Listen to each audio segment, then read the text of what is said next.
This podcast is created for farmers and powered by Pioneer Agronomy to bring you agronomic insights and proven solutions to fuel forward-thinking farming. Howdy folks, Carl Jorn here, Pioneer Field Agronomist for Northwest Indiana and Northeast Illinois, joining you today for the October 18th edition of the Indiana Pioneer Agronomy Podcast. First solo show as we're on bye week this week for the Purdue Boilermakers and in the podcast itself. So in lieu of providing you with another guest, that would be joining us from their alma mater to represent the Pioneer brand. We're just going to give you a brief update in terms of the standings and how things look on the podcast here. Not a whole lot to report with from the field in terms of harvest progress, although we're getting into some more corn. Just kind of depends on where you are in the state. If you're in a harvest pause due to some moisture, or if you're still rolling here, getting back after it. So I'd imagine by the time this podcast airs, a good majority of folks will be back in the field. But be that as it may, we are 7 weeks into the Purdue football season, and the Purdue Boilermakers are off to, as expected, perhaps a bit of a slower start. Didn't have a big win total posted on the board in terms of projections going into this season. So the Boilermakers are sitting at 2-5 after what wound up being a bit of a drumming to the Ohio State Buckeyes. And so just as the Boilermakers are sitting at 2-5, so is Brian Schrader himself. He's been taking the Boilermakers as an old faithful, type of selection, if you will. I'd imagine we'll see that trend continue to repeat as Brian represents his alma mater as an alumnus. But from there, Ben Jacobs sits at 3-4, at times taking Purdue and at times picking against him. He finds himself to be a little bit more of a loyalist than myself. Obviously, always rooting for Purdue in every game that they play. However, I also want to make sure that I'm representing in terms of my predictions and knowledge of Big Ten football here. So I found myself at the top of the heap at 6-1 so far, just dropping that first game of the season with the Fresno State Bulldogs. So that was a disappointing loss, but Purdue's strung together a couple good games here, and so we're hopeful that they continue marching after this bye week. You may be asking yourself, how are the guests performing in our pick'em? And so far they've been beating us pretty handily on the podcast. If you take the aggregate record of us as hosts, we're sitting right around 500, whereas our guests they're coming in at 5-2, so punching well above 500 in the standings here. So it'll be fun.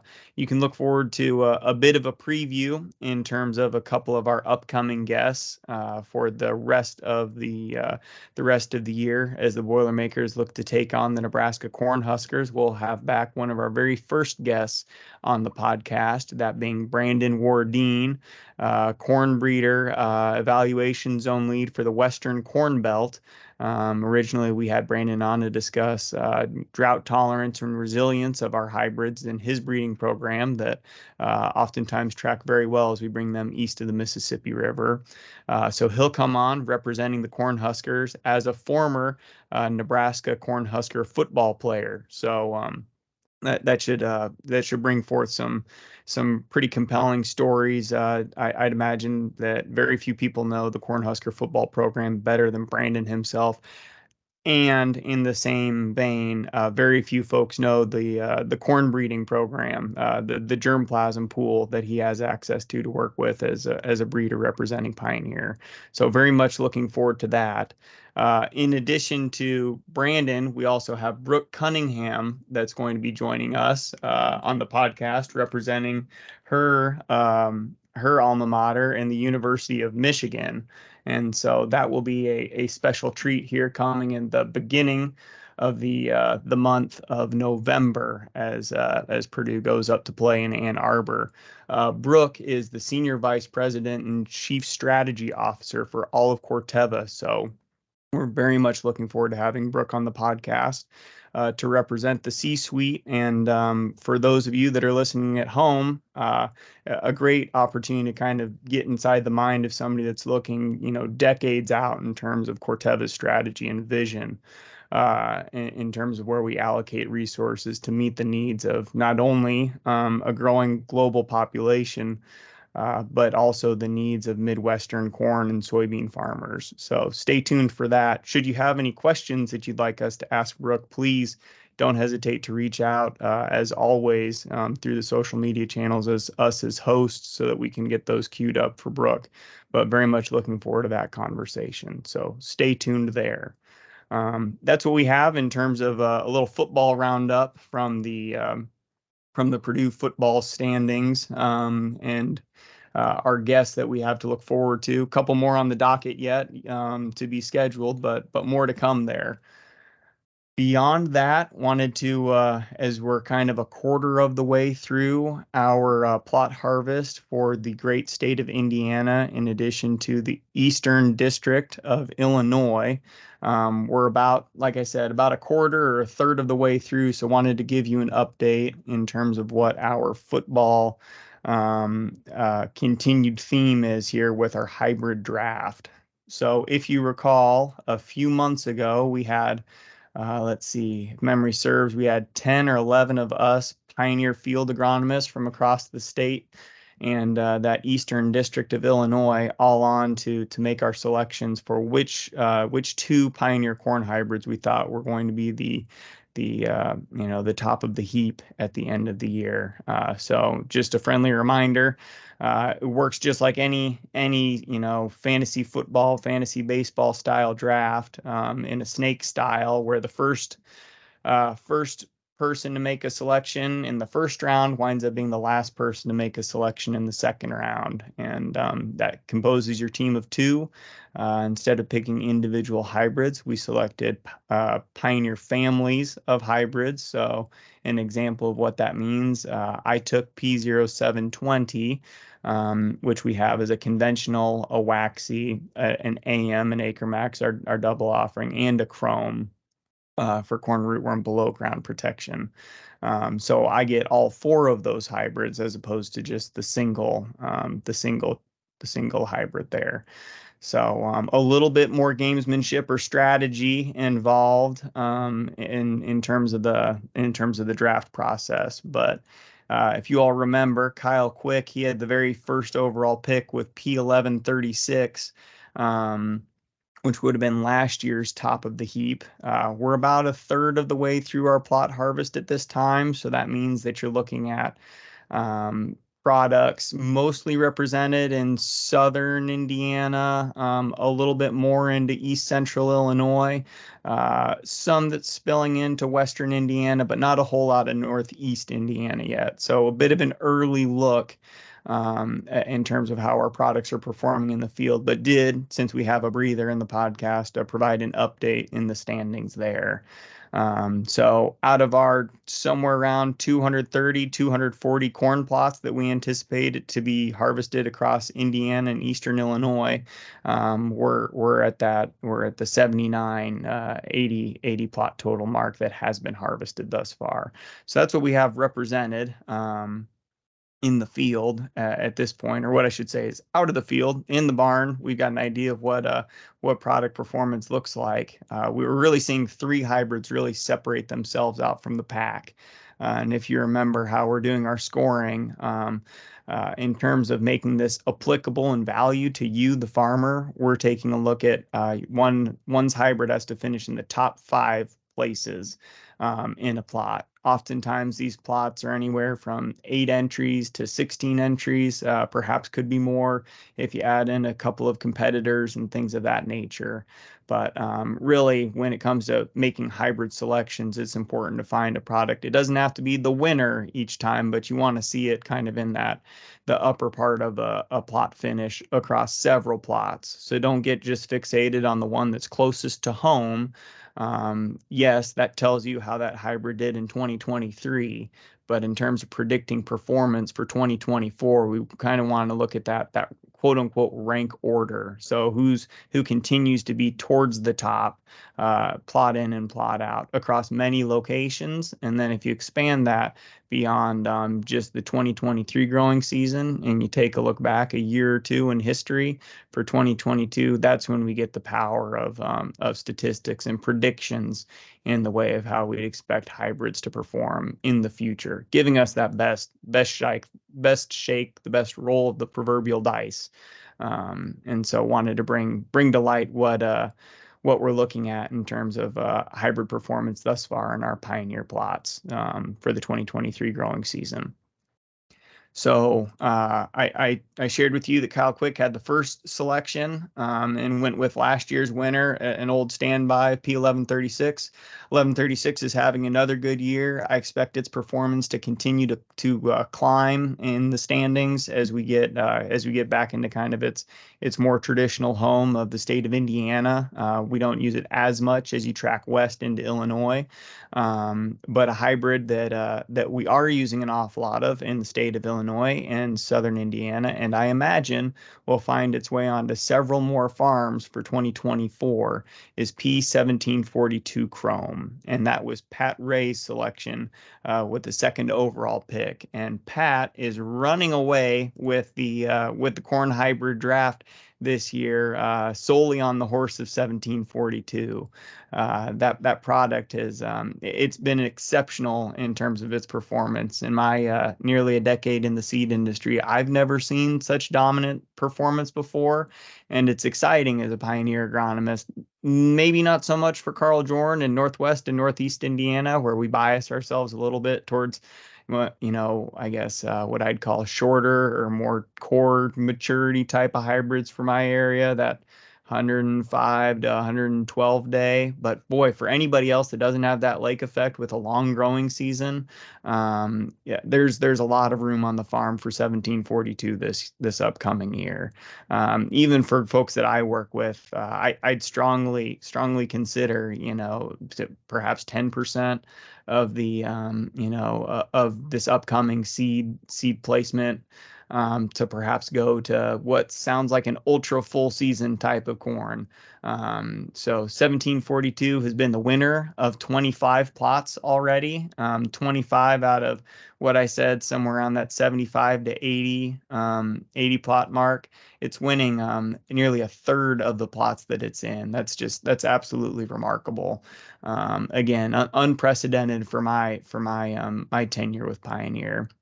When you think about a 1742, though, you're only looking at something that's a couple of points wetter than what a 113-day hybrid might be within the Pioneer lineup. And so I know I've got experience with plenty of folks this year that had to plant it on the farm, again in that lake effect region where they're sharing with me, I'm not seeing that couple points wetter. It's maybe more close to a point or a point and a half than that of the rest of the plot. So know that there's infield experience that would suggest that 1742 has a really nice fit across all areas of Illiana, of Eastern Illinois, and the state of Indiana. But quite a remarkable showing so far. And it's not just plots; it's side by sides. Folks asking about NCGA contest plans for next year are already allocating space for 1742 as their absolute first choice. So it's exciting to see, and we'll definitely have a chance to visit more about that product as harvest moves along. You might remember Dave Kane and Andy Knepp from Illinois as we previewed the battle for the Cannon. They both talked about 1742's dominance in their neck of the woods. So seeing it perform admirably in our area is very, very exciting. For folks that work with me, where there's equal amounts of unbridled excitement, would be for a product called P14830. And that comes to us in a chrome version for the below ground rootworm protection type of area on that Lomir textured soil where we do seem to battle corn rootworm as an annual pest more often. And then we also have it as an AcreMax Leptra product. So for the western bean cutworm sands, you'll see nice control of western bean cutworm in addition to corn earworm with that Leptra trait. So have that offered in both products. As you track east, you'll see that the Leptra is more popular. As you track west, you'll see the Chrome is more popular. But this is a hybrid that us as agronomists had dubbed with the nickname America's Sweetheart, because it was one of Pioneer's favorite 5-numbered corns as we're bringing forth some new germplasm this year. For folks like me, 114-day hybrid sounds far more palatable than 117-day corn, and we're getting very similar performance out of that as we are 1742. So take all the things that you like about what 1742 does and 14830 does, just about all of it. Maybe not quite the yield potential. Give it, a bushel or two advantage to 1742. However, in a much more attractive maturity. And so we're seeing 14830 be hybrid number 2 in terms of its performance. It's got 13 second place finishes and 9 third place finishes because it's going up against the big dog 1742. So where you had a bias towards a little bit more full or growing season, that's where you see a 1742 shine. But 14830 is really only being outdone by that product. So very exciting to see the results of a brand new product reach the marketplace and perform very well. So this upcoming year we'll have smaller piles in terms of availability, but definitely one to visit with your Pioneer sales representative about.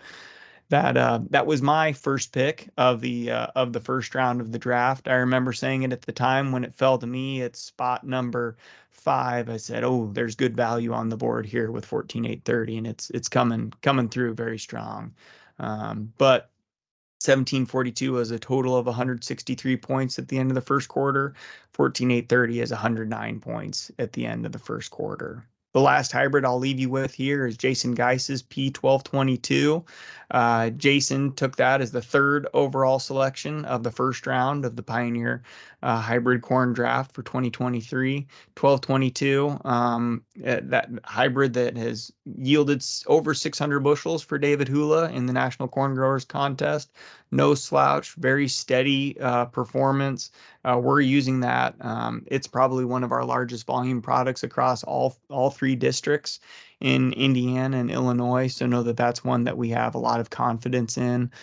You see that performing very well on both the conventional acre and the doubled AcreMax acre. So we're looking forward to following that product. It's in its 3rd year of being raised as a Pioneer corn from a commercial setting. So it's one that's really kind of hitting its stride. It's